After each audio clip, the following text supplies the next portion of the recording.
উতলা হয়েছে ওই মাধবীলতারা, উতলা হয়েছে কত মনের কথারা।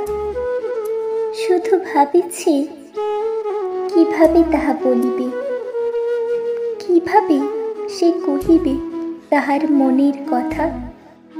সে না জানি রয়েছে কার প্রতীক্ষায়, শত শত কবিতায় সে লিখল যাকে, না জানি কত গল্প শোনালো তাকে।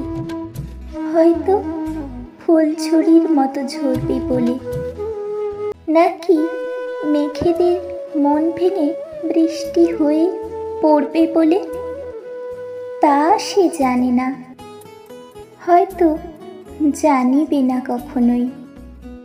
তাহার এত কথা আবারও গোপনেই রয়ে গেল, ফুরুলো না, ফুরুলো না তাহার মনেরও কথারা, আবারও আবারও।